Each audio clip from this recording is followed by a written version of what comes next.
Hello, everyone, and welcome to the show, All of Your Business.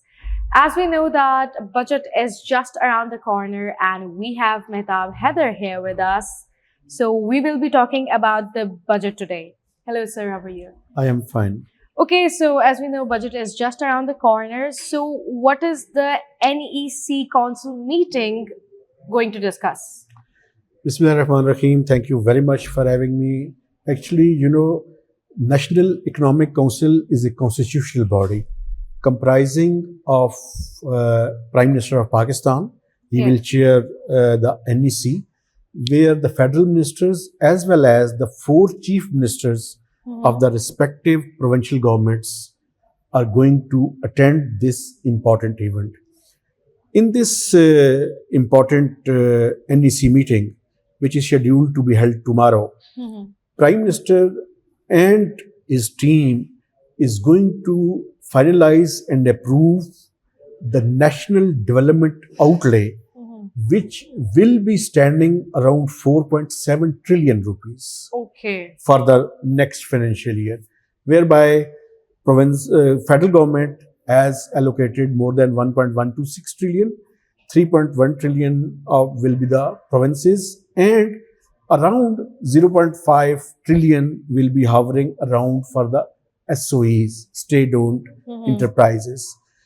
Secondly, this NEC forum is going to approve the macroeconomic framework for the next budget, where Pakistan is envisaging to achieve a GDP growth of around 4%, Mhm. and CPI based inflation might be hovering around 8.2% for the next financial year. It will also dwell upon approving the exports as well as imports, investment as well as savings ratio in order to fuel the future economic growth of the country. So, this is the Constitutional Forum, and it is the most important economic decision making body and highest ever body on economic issues, which will illustrate and explain the whole economic situation and will grant its final assent for the development side of the next financial year. Okay. Who lets the NEC and who are the part of it? As I have explained, that Prime Minister of Pakistan will be chairing the meeting. Federal ministers, including Minister for Finance, Deputy Prime Minister Isaac Dar, Minister for Planning, and some other federal ministers are part of this constitutional forum, as well as the four chief ministers and their respective finance ministers Okay. are part of this highest economic decision making body, which is called NEC. NEC. Okay. Okay. What will be reviewed in the development plans for the next fiscal year? The total national development outlay is projected to be around 4.7 trillion, Okay. which I have already explained, and out of which 1.126 trillion will be allocated for the federal public sector development program, whereby the government is going to launch some new initiatives, and but majority of the allocation will be utilized for the ongoing projects.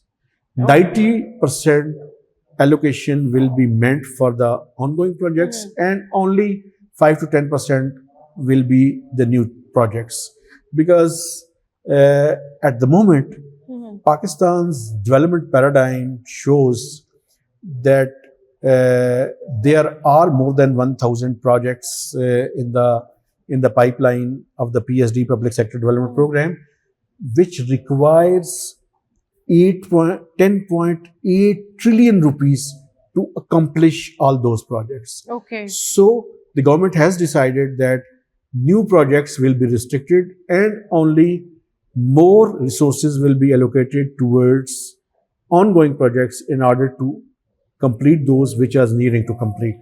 Okay, but what do you think? What are the main reasons for delays in government projects? I think there are multiple reasons, but the time and cost overrun are the major reasons because when we envisage or make any plan, then there is a need to ensure effective monitoring.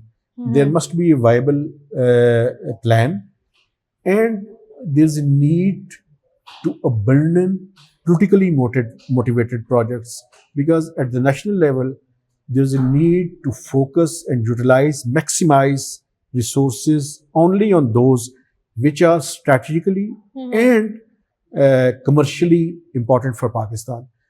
And as the federal government must also ensure that they must insert only important projects into the list of the PSDP because after the 18th Amendment and 7th NFC award, majority and major chunk of resources have been diverted towards provinces, and their Mhm. annual plan also shows that they are going to allocate more than 3 trillion rupees Okay. into the development budget. Okay. So it is the responsibility of the provinces to utilize those resources and fulfill uh, those projects which are important for them from their own resources. Okay. What is Pakistan planning to do with cryptocurrencies in the upcoming budget? Yes, it is because crypto is now a legalized Yes. entity in Pakistan, Yes. and IMF had recommended that it must be taxed. So it is under consideration to bring crypto and its gains. There is a proposal to impose a gains tax. Gains tax means that if you invest in crypto and you earn money, Hmm. you earn profits, Hmm. then on those profits, there should be some kind of rate as a gains tax. So it is under consideration at the moment. Okay. Okay. Okay. How will the government track income from crypto trading in Pakistan? Actually, there are designated financial institutions.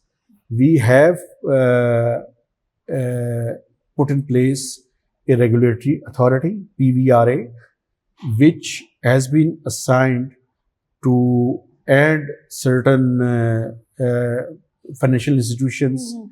have been authorized to deal in this new arena for Pakistan.